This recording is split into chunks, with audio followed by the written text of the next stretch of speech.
बिस्मिल्लाहिर्रहमानिर्रहीम। BS 6 semester students, university of science and technology Bannu.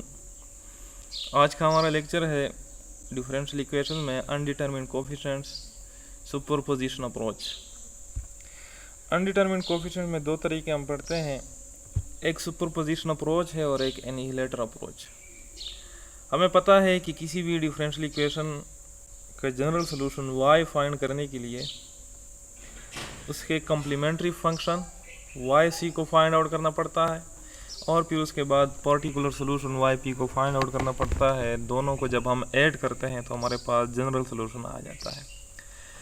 yc जो है ये आमतौर पे कम्प्लीमेंट्री फंक्शन है जो कि एसोसिएटेड होता है होमोजीनियस पार्ट के साथ। किसी डिफरेंशियल इक्वेशन के होमोजीनियस पार्ट को के सोल्यूशन को, उसके जनरल सोल्यूशन को हम yc से डिनोट करते हैं। ये तरीका हम पहले पढ़ चुके हैं। yp जो है पर्टिकुलर सोल्यूशन को रिप्रेजेंट करता है और पर्टिकुलर सोल्यूशन को हासिल करने के लिए अनडिटरमिन्ड कोफिशिएंट का तरीका आज हम अप्लाई करेंगे, ठीक है। और अनडिटरमिन्ड कोफिशिएंट के तरीके में सुपरपोजिशन अप्रोच पे हम आज कंसंट्रेट करेंगे। तो स्टार्ट करते हैं। ये देखें, यहाँ पे एक जनरल डिफरेंशियल इक्वेशन दी गई है a(n)y पावर n मीन्स के nth order derivative of the function y। a(n) कोई कांस्टेंट कोफिशिएंट को रिप्रेजेंट कर रहा है, a(n-1) एक और कोई कांस्टेंट कोफिशिएंट है, ठीक है। तो ये पूरी एक इक्वेशन, डिफरेंशियल इक्वेशन दी गई है, ये लीनियर है, कांस्टेंट कोफिशिएंट के साथ है, लेकिन नॉन होमोजीनियस है क्योंकि g(x) जो यहाँ पर यह पुट किया गया है जो कि नॉन ज़ीरो है, ठीक है। तो ये एक non homogeneous linear differential equation with constant coefficients को हम कैसे हल करते हैं, इस तरीके को आज हम पढ़ेंगे। लेकिन ज़्यादातर कंसंट्रेशन जो आज हमारी होगी वो yp पे होगी कि हम कैसे पर्टिकुलर सोल्यूशन को फाइंड आउट कर दें, ठीक है। अच्छा, तो इस डिफरेंशियल इक्वेशन को सॉल्व करने के लिए find the complementary function yc को फाइंड आउट करना पड़ता है जो कि इसके होमोजीनियस पार्ट के साथ रिलेटेड होता है, जिसको ऑक्सिलरी इक्वेशन या किसी और तरीके से हम फाइंड आउट करते हैं, ठीक है। फिर find any particular solution yp of the non homogeneous equation. ये जो नॉन होमोजीनियस इक्वेशन है, ठीक है, उसका पर्टिकुलर सोल्यूशन yp, और yp जो है वो किस चीज़ को यूज़ करके हम फाइंड आउट करेंगे, g(x) को यूज़ करके हम पर्टिकुलर सोल्यूशन फाइंड आउट करेंगे, ठीक है। उसके स्ट्रक्चर को देख के, उसके नेचर को देख के, उसके बिहेवियर को देख के, कुछ स्पेशल फंक्शंस हैं, ठीक है, उसको यूज़ करके हम एक गेस लगाएंगे, उसकी बुनियाद पे हम yp को फाइंड आउट करेंगे। अच्छा, ये तो हमें पता है, it has already been discuss that y is equal to yc plus yp। अभी मैं बता चुका हूँ कि कम्प्लीमेंट्री फंक्शन और पर्टिकुलर सोल्यूशन दोनों को फाइंड कर लें, दोनों को ऐड कर लें तो इस नॉन होमोजीनियस डिफरेंशियल इक्वेशन का सोल्यूशन आपके पास आ जाएगा, ठीक है। yc क्या है, yc इस होमोजीनियस पार्ट के साथ रिलेटेड है। इस लेफ्ट साइड को आप 0 के बराबर पुट कर ले, आपके पास एक होमोजीनियस डिफरेंशियल इक्वेशन आ जाता है। इसके जनरल सोल्यूशन को फाइंड आउट कर दें, इस तरह पहले हम फाइंड आउट करते थे जिसमें ऑक्सिलरी इक्वेशन यूज़ करते थे। तो जनरल सोल्यूशन को फाइंड करने के बाद उसको yc का नाम दे दें। yp हम किस तरीके से फाइंड आउट कर दें, यही तरीका आज हम पढ़ने जा रहे हैं, यानी अनडिटरमिन्ड कोफिशिएंट का तरीका। उसके लिए हम क्या करेंगे, उसके लिए ज़्यादातर कंसंट्रेशन जो हमारी होगी वो g(x) पर हमारी कंसंट्रेशन होगी। g(x) को देख के हम अंदाज़ा लगाएंगे कि ये किस फंक्शन की डेरिवेटिव हो सकती है। तो g(x) की जगह yp को किसी जनरलाइज्ड फंक्शन के साथ रिप्लेस करेंगे, ठीक है। उस जनरलाइज्ड फंक्शन के कोफिशिएंट्स भी डिटरमिन करेंगे और फिर हमारे पास yp की वैल्यू आ जाएगी। yp की वैल्यू को yc के साथ ऐड करेंगे तो y की वैल्यू हमारे पास आ जाएगी, यानी पूरी डिफरेंशियल इक्वेशन की जनरल सोल्यूशन, ठीक है। अच्छा, आगे जाते हैं। Method of undetermined coefficient. The first of two, as we shall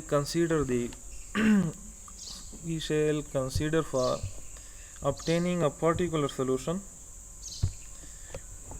yp for a non-homogeneous linear differential equation is called the method of undetermined coefficient. यानी yp जिस तरीके से हम मालूम करते हैं पार्टिकुलर सोल्यूशन को, उस तरीके को क्या कहते हैं, method of undetermined coefficient. Y को और तरीक़ों से भी हम फाइंड आउट कर सकते हैं, लेकिन आज के तरीके में, आज के लेक्चर में हम अनडिटरमिन्ड कोफिशिएंट का तरीका पढ़ने जा रहे हैं, ठीक है। अच्छा, the underlying idea behind this method is a conjecture about the form of Y P in educated guess really that is motivated by the kinds of functions that make up the input function g of x. The general method is limited to linear differential equations such as one.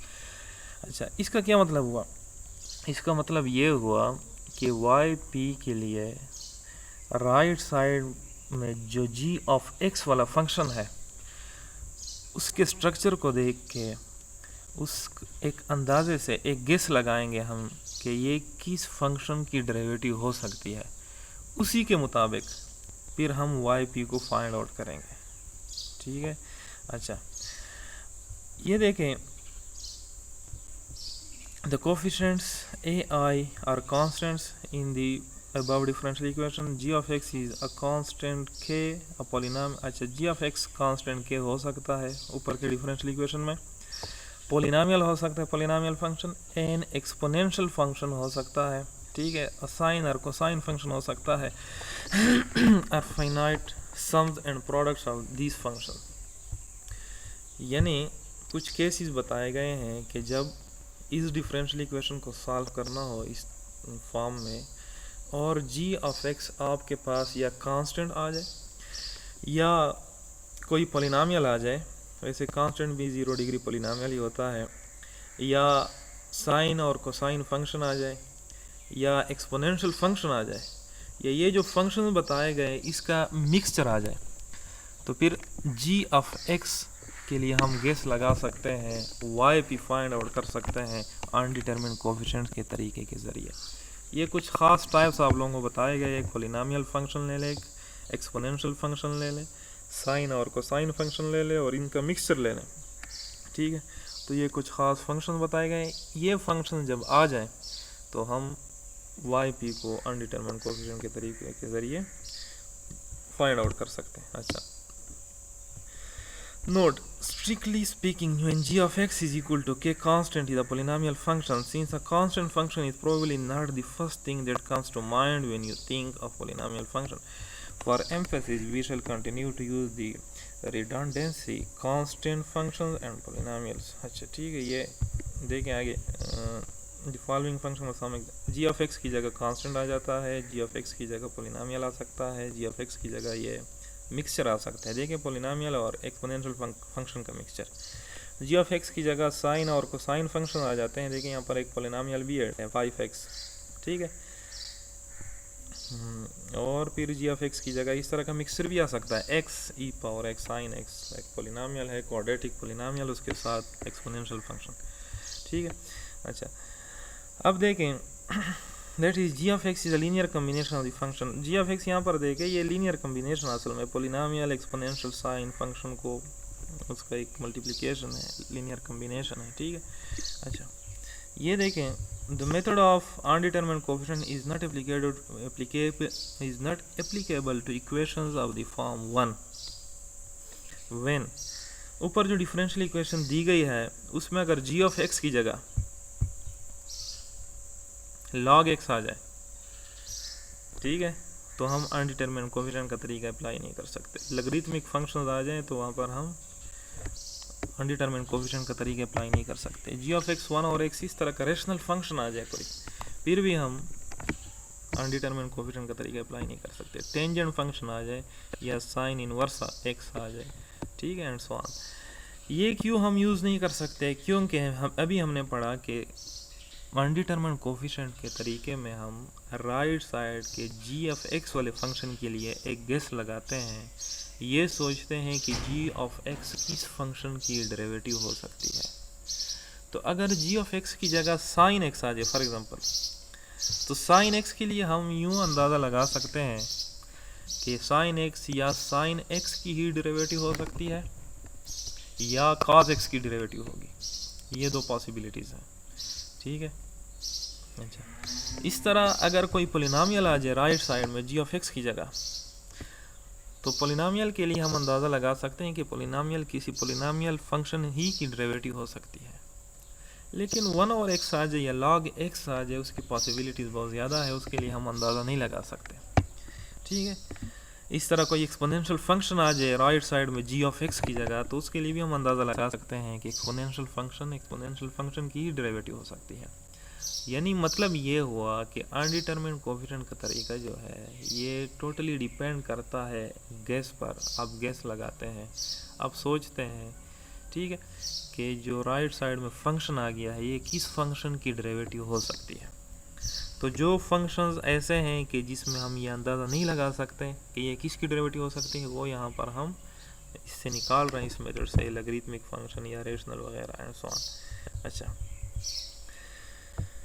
differential equations in which the input g of x is a function of this last kind will be considered, ये next section में consider करेंगे। The set of functions that consists of constants, polynomials, exponentials, sines and cosines has the remarkable property that derivatives of their sums and products are again sums and products of the constants, polynomials, exponentials, sines and cosines, because the linear combination of derivatives this must be identical to G of X. ये वही बात है जो अभी मैंने आप लोगों को बता दी कि उसकी जो डेरिवेटिव है इन फंक्शंस के, ठीक है, ये जो फंक्शन बताए गए हैं ये स्पेशल 3-4 किस्में हैं, तो इन फंक्शंस की डेरिवेटिव जो है वो रिपीट होती हैं। अच्छा, the next examples illustrate the basic method. ये देखिए एक एग्जांपल इस पर हम पढ़ते हैं। एक सेकेंड डिग्री डिफरेंशियल इक्वेशन है, sorry second order differential equation है कांस्टेंट कोफिशिएंट के साथ और नॉन होमोजीनियस भी है। ठीक है, ये देखिए राइट साइड पे जी ऑफ एक्स जो है वो नॉन ज़ीरो है। ठीक है, अच्छा, अब इसको सॉल्व करने के लिए वाई सी और वाई पी को फाइंड आउट करना पड़ता है, फिर दोनों को ऐड करना पड़ता है और जनरल सोल्यूशन दोनों से आ जाता है हमारे पास। ठीक है, तो वाई सी को फाइंड करने के लिए ऑक्सिलरी फंक्शन का तरीका, we first solve the associated homogeneous equation. ये जो होमोजीनियस इक्वेशन है यानी लेफ्ट साइड को आप 0 के बराबर पुट कर लें, ये होमोजीनियस इक्वेशन आ जाएगी आपके पास। इस इक्वेशन को ऑक्सिलरी तरीके वाले मेथड से, ऑक्सिलरी तरीके के ज़रिए आप लोग इसको हल कर लें, ये एक ऑक्सिलरी इक्वेशन आपके पास आ जाती है और फिर उसमें जो रूट्स हैं वो m1 -2 -6 under the root and m2 -2 + 6 under the root quadratic equation है। ऑक्सिलरी इक्वेशन इससे कैसे आती है ये आप लोगों को पता है। अच्छा, hence the complementary function is yc, ये हमें पता है कि yc फिर c1 e power m1x + c2 e power m2x, तो ये m1 और m2 की वैल्यू यहाँ पर पुट की गई है। yc को फाइंड करना ये ऑलरेडी हम जान चुके हैं, ठीक है, पहले भी। स्टेप 2 जो है, जो कि आज के मेथड का आज ख़ास कर हम इस पे कंसंट्रेट कर रहे हैं, यानी वाई पी को फाइंड आउट करना।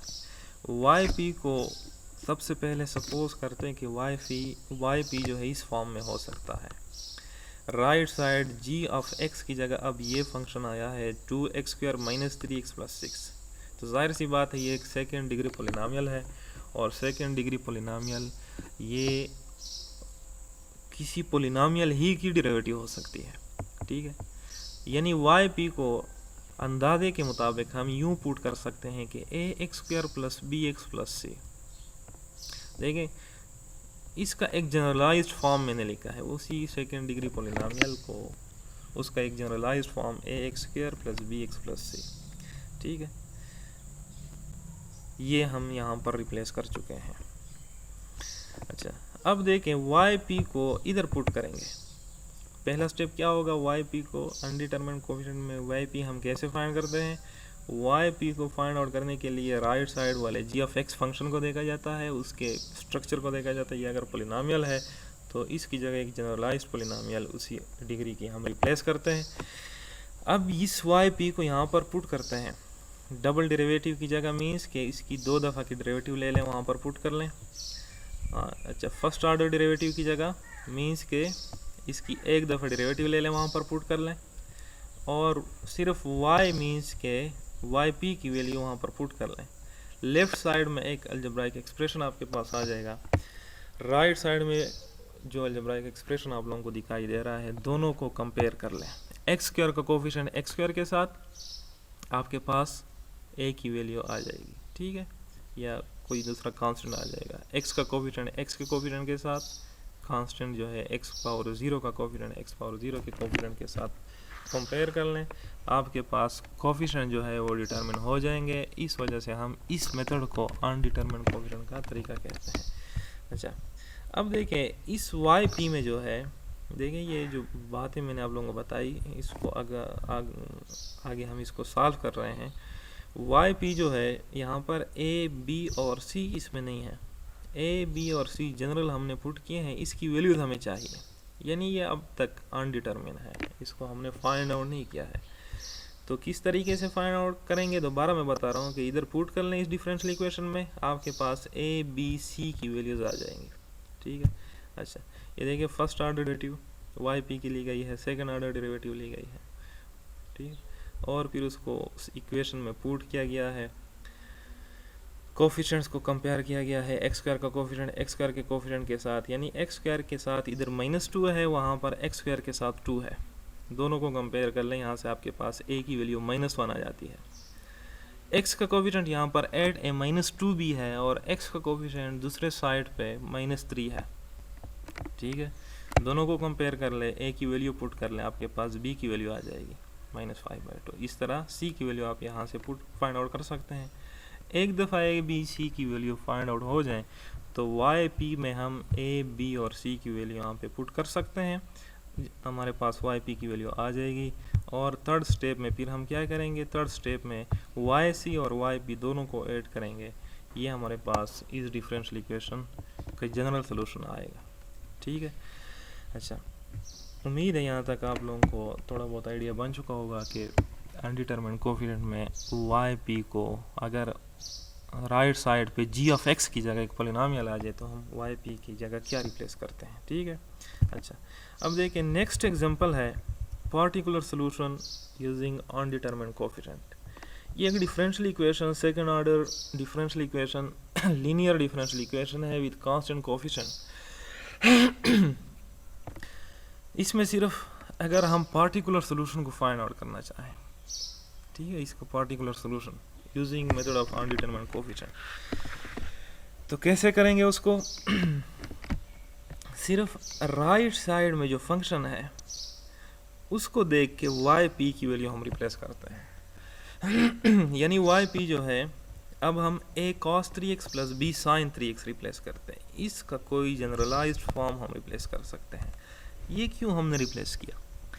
sin 3x को देख के हमने अंदाज़ा लगाया कि sin 3x, क्योंकि ये एक डिफरेंशियल इक्वेशन है, इसमें हम फंक्शन के डेरिवेटिव लेते हैं, डेरिवेटिव जो है अगर sin की एक दफ़ा ली जाए तो cos आता है, लेकिन अगर sin की 2 दफ़ा डेरिवेटिव ली जाए तो फिर sin ही आता है, ठीक है। इस तरह cos वाले फंक्शन की एक दफ़ा डेरिवेटिव ली जाए तो फिर sin आता है, लेकिन अगर cos वाले फंक्शन की 2 दफ़ा डेरिवेटिव ली जाए तो फिर cos ही आता है। यानी sin वाले फंक्शन को देख के हमने यह अंदाज़ा लगाया कि इससे पहले जब इसकी डेरिवेटिव ना ली गई थी तो हो सकता है ये इस फॉर्म में हो, जनरलाइज्ड फॉर्म में, बल्कि इस फॉर्म में होगा, ठीक है। इसकी जगह दोबारा जिस तरह पोलिनोमियल की जगह एक जनरलाइज्ड पोलिनोमियल हमने रिप्लेस की, अब साइन की जगह एक जनरलाइज्ड साइन और कोसाइन वाले फंक्शन की लीनियर कम्बिनेशन का वाई पी एक रिप्लेस किया, क्योंकि यहाँ पर दोनों के चांसेस है, cos वाला फंक्शन भी मौजूद हो सकता है, साइन वाला फंक्शन भी मौजूद हो सकता है, ठीक है। तो इस वाई पी से अब ये चीज़ जो है आ सकती है, ए को 0 रिप्लेस कर लें तो बी को 2 रिप्लेस कर लें तो sin 3x आ जाता है, वगैरह वगैरह। लेकिन वाई पी जो है ये कोई और चीज़ है, ये जो है ये वाई पी की डेरिवेटिव है, ये 2 sin 3x जो है ये असल में वाई पी की डेरिवेटिव होती है, यानी जी ऑफ एक्स जो होता है वो वाई पी की डेरिवेटिव होती है, या फर्स्ट ऑर्डर या सेकेंड ऑर्डर वगैरह वगैरह। अच्छा, अब पार्टिकुलर सोल्यूशन पे हम कंसंट्रेट कर रहे हैं इस मेथड में, इस एग्जांपल में। तो इसको देख के ये गेस हमने लगाया, अब सिंपल सा तरीका ये है कि वाई पी को इधर रिप्लेस कर लें, यानी 2 दफ़ा डेरिवेटिव ले लें, फिर इधर रिप्लेस कर लें, 1 दफ़ा डेरिवेटिव ले लें, इधर रिप्लेस कर लें, वाई की जगह ये रिप्लेस कर लें, आपके पास यहाँ पर एक एक्सप्रेशन आ जाएगा। उस एक्सप्रेशन में फिर कोफिशिएंट राइट साइड के साथ कंपेयर कर लें, ए और बी यानी इन कोफिशिएंट्स की वैल्यूज़ हमारे पास आ जाएंगी, और ये कोफिशिएंट्स की वैल्यू जब हमारे पास आ जाएगी तो क्या होगा, वाई पी की वैल्यू हमारे पास यानी पार्टिकुलर वैल्यू हमारे पास आ जाएगी, ठीक है। और इसी वाई पी पे हमारा कंसंट्रेशन था, ये देखें इसकी जगह वैल्यूज पुट की गई हैं, फिर कंपैरिजन किया गया है पिछले क्वेश्चन की तरह, ए बी और सी की वैल्यूज़, और वाई पी में वही पुट कर लें, सॉरी ए और बी सिर्फ, और आपके पास वाई पी की वैल्यू आ गई, ठीक है। नेक्स्ट जो एग्जांपल है, दोबारा एक second order linear differential equation with constant coefficients और नॉन होमोजीनियस भी है, ये डिफरेंशियल इक्वेशन जो नॉन होमोजीनियस है। लेकिन अभी ये राइट साइड को देख के हम ये अंदाज़ा लगा सकते हैं कि ये मिक्सचर है। राइट साइड जो है ये वाला, ये अब यहाँ पर एक लीनियर पोलिनोमियल भी है 4x - 5, और ये जो टर्म है ये टर्म एक पोलिनोमियल और एक्सपोनेंशियल फंक्शन के मल्टीप्लिकेशन से, यानी ये भी मिक्सचर है। तो हम कैसे इसको फाइंड आउट करेंगे? अगर इस डिफरेंशियल इक्वेशन का पर्टिकुलर सोल्यूशन जनरल सोल्यूशन हमने फाइंड आउट करना हो तो वाई सी पहले फाइंड आउट करते हैं इस तरीके के ज़रिए, यहाँ से ऑक्सिलरी इक्वेशन, ठीक है, m1 m2 की वैल्यूज़ और उसको वहाँ पर पुट करेंगे तो वाई सी की वैल्यूज़ हमारे पास आ जाएगी। वाई पी पे हम कंसंट्रेट कर रहे हैं, तो देखिए यहाँ पर 2 तरह के फंक्शन है, पोलिनोमियल है और एक्सपोनेंशियल फंक्शन है, ठीक है। तो पोलिनोमियल और एक्सपोनेंशियल फंक्शन के लिए एक yp1 एक के लिए और दूसरे के लिए yp2। yp1 की जगह हम कोई पोलिनोमियल, एक जनरल पोलिनोमियल रिप्लेस करेंगे, और yp2 की जगह हम कोई एक्सपोनेंशियल फंक्शन और उसके साथ एक लीनियर पोलिनोमियल का कॉम्बिनेशन रखेंगे। ये देखें 4x - 5 को देख के हम yp1 बना रहे हैं। yp1 कहाँ से बना रहे हैं? 4x - 5 को देख के। तो 4x - 5 की जगह ax + b यहाँ पर हमने पुट किया है, क्योंकि मैं ऑलरेडी बता चुका हूँ कि ये फंक्शन जो है ये yp की डेरिवेटिव हो सकती है, फर्स्ट या सेकंड वाली एंड सो ऑन। और ये देखें yp2 जो है वो असल में यहाँ पे इस फंक्शन को देख के हमने yp2 को रिप्लेस किया है, यानी इसकी जनरलाइजेशन हमने की है। e⁻2x को आप कॉमन ले ले तो x की जगह एक cx + e, ठीक है, cx + e एक लीनियर पोलिनोमियल रिप्लेस की है हमने। यानी दोबारा वही तरीका कि राइट साइड को देख के हमने एक अंदाज़ा लगाया, पोलिनोमियल की जगह एक जनरल पोलिनोमियल और यहाँ पे इसकी जगह इसका एक जनरलाइज्ड फॉर्म लिख लिया। एक दफ़ा आप yp1 और yp2 फाइंड आउट कर लें, फिर दोनों को ऐड कर लें, आपके पास yp आ जाएगा। yp एक दफ़ा हमारे पास आ जाए तो उसको सिंपली डिफरेंशियल इक्वेशन में पुट कर लें, आपके पास ये कोफिशिएंट्स आ जाएंगे ए बी और सी ई। ए बी और सी ई आ जाए तो आपने yp फाइंड आउट कर दिया। ये देखिए yp1 + yp2 दोनों को हमने यहाँ पर ऐड किया है, yp आ गया, yp को अब हम वहाँ पर रिप्लेस कर रहे हैं, ठीक है। ये फंक्शन में हमने पुट किया, वही तरीका है बार बार हम करने जा रहे हैं, दोबारा ये कोफिशिएंट्स कंपेयर कर रहे हैं, ठीक है। तो ये मेरे ख्याल में बार बार इसको ध्यान करने की ज़रूरत नहीं है, क्योंकि अब तक आप लोग ये तरीका जान चुके होंगे, ठीक है। yp के कोफिशिएंट हमारे पास डिटरमिन हो जाए, ये वाला, ठीक है, और ये, तो yp फाइंड हो गया, yc और yp को ऐड कर लें, ये yc है और ये yp, दोनों को ऐड कर लें, आपके पास एक जनरल सोल्यूशन आ जाता है, ठीक है। अच्छा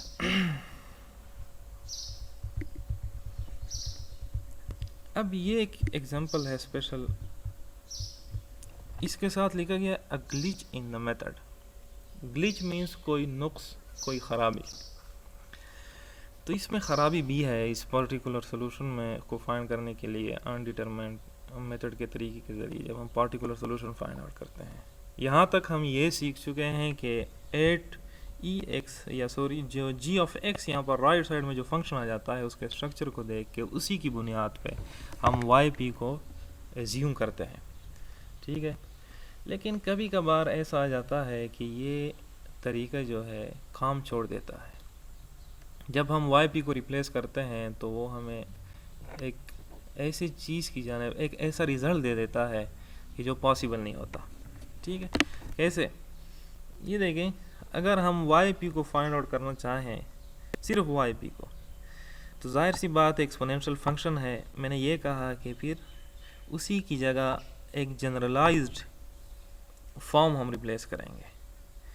लेकिन अगर इस तरीके पे हम यानी वाई पी को यहाँ पर रिप्लेस कर लें और फिर वाई पी को इस डिफरेंशियल इक्वेशन में पुट कर लें, तो फिर क्या होगा। देखिए मैं पुट करता हूँ यहाँ पर, इसकी डबल डेरिवेटिव फाइंड आउट कर लें तो डबल डेरिवेटिव यही आती है। डबल डेरिवेटिव ये फर्स्ट ऑर्डर की डेरिवेटिव। अगर मैं इसको यहाँ पर पुट कर लूँ, देखिए यहाँ पर आगे पुट किया गया है, तो इसका आंसर क्या आता है, ये देखें। इससे ये चीज़ हमारे पास आ जाती है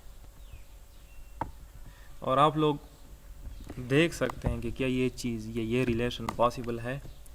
at E power X is equal to zero.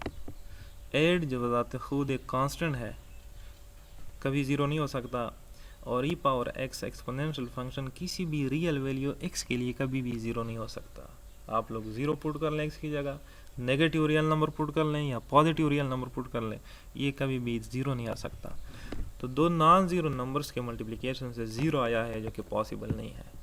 ये कहाँ से आ गया, जाहिर सी बात है ये हमने जब वाई पी को रिप्लेस किया वो हमें ये रिज़ल्ट दे गया। वाई पी को जब इस फंक्शन से हमने रिप्लेस किया, और ये तरीका हम पिछले क्वेश्चन से सीख चुके थे कि हम फिर जनरलाइज्ड फॉर्म रिप्लेस करेंगे। ये एक नुक्स है और ये एक ख़राबी है इस मेथड में। ये क्यों ऐसा हुआ, ये अगर हम देख लें तो हमने इसका कॉम्प्लीमेंट्री फंक्शन उसको ज़रा हम चेक करते हैं कि इसका जो जनरल सोल्यूशन है होमोजीनियस पार्ट का वो क्या है, ठीक है। उसको अगर हम चेक कर लें तो जो जनरल सोल्यूशन है वो इस तरह आता है, ठीक है। ऑक्सिलरी इक्वेशन, वहाँ से रूट्स m1 और m2, m1 की वैल्यू 1 और m2 की वैल्यू 4, तो c1 e power m1x, c2 e power m2x। तो जो कॉम्प्लीमेंट्री फंक्शन है यानी एसोसिएटेड होमोजीनियस पार्ट का सोल्यूशन वो ये आता है। और इसमें हम चेक कर सकते हैं कि इसमें ये हिस्सा जो है ये आम तौर पे वही वाई पी है, यानी यहाँ पर एक डुप्लीकेट आया है। वाई पी पार्टिकुलर सोल्यूशन को जिसको हम पुट करते थे, सपोज करते थे ए ई पावर एक्स, यहाँ पे भी वही है कोई कांस्टेंट ई पावर एक्स। तो कॉम्प्लीमेंट्री फंक्शन और वाई पी में यहाँ पर ये एक दोनों टर्म्स हैं वो सेम आए हैं, लिहाजा ये मेथड इस वजह से काम छोड़ गया है। तो क्या करेंगे हम इस नुक्स को, इस खराबी को निकालने के लिए, इसके लिए ये करेंगे जो हम वाई पी को सपोज करते थे ए ई पावर एक्स, इसके साथ एक्स को मल्टीप्लाई करेंगे, ठीक है। अगर ए ई एक्स उसका सोल्यूशन हो सकता है तो जाहिर सी बात है, ठीक है, एक्स ई पावर एक्स भी उसका सोल्यूशन होगा, लीनियर कम्बिनेशन वाली बात है, ठीक है। Assert that or assumption aex is already present in yc. This means that e power x is a solution of the associated homogeneous differential equation. हाँ, ये जो ज़ीरो आ गया है, ये ज़ीरो किस वजह से आया है, ये जो लेफ्ट साइड वाला डिफरेंशियल इक्वेशन है होमोजीनियस पार्ट, ये असल में उसका सोल्यूशन है। क्योंकि हमें पता है कि ये वाई सी हम किस तरह फाइंड करते हैं, ये दो डिफरेंट सोल्यूशन है, उसका लीनियर कम्बिनेशन है। c1 e पावर x ये भी सोल्यूशन है और c2 e पावर 4x ये भी सोल्यूशन है। दोनों अलग अलग तरह के सोल्यूशन है, दोनों का लीनियर कम्बिनेशन भी सोल्यूशन होगा, ठीक है। Fundamental set of linear independent solution आप लोग पढ़ चुके हैं। तो इसमें क्या है, दोनों का कम्बिनेशन लीनियर कम्बिनेशन सोल्यूशन है। तो c1 e पावर x उसका सोल्यूशन है असल में, ये चीज़ यानी a e power x, Y P को जो हम रिप्लेस कर देते हैं वो कम्प्लीमेंट्री फंक्शन का सोल्यूशन है, होमोजीनियस पार्ट का सोल्यूशन है, इस वजह से यही से 0 आता है। हम x को इसके साथ मल्टीप्लाई करेंगे, ठीक है। यानी यहाँ पर कंक्लूजन यह है कि वाई पी को फाइंड आउट करने के लिए अगर ये चीज़ आ जाती है तो फिर हम, अगर ये केस आ जाता है तो फिर हम x को इसके साथ मल्टीप्लाई करेंगे, ठीक है। अच्छा,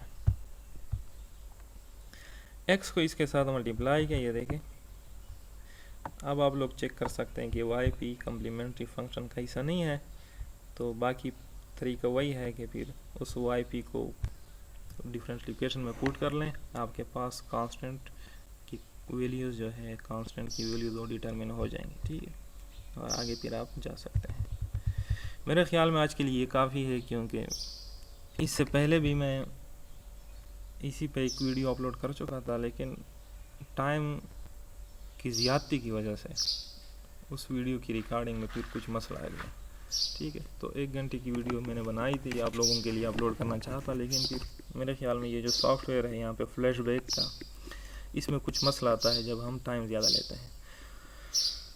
तो अब मैंने ये डिसाइड किया है कि कम मतलब 25 या 30 मिनट की वीडियोस अपलोड किया करूँगा, क्योंकि आप लोगों के लिए भी आसानी होगी और मेरे लिए भी आसानी होगी, और इसमें कुछ कोई मसला भी नहीं आएगा इंशाल्लाह, ठीक है। वस्सलाम।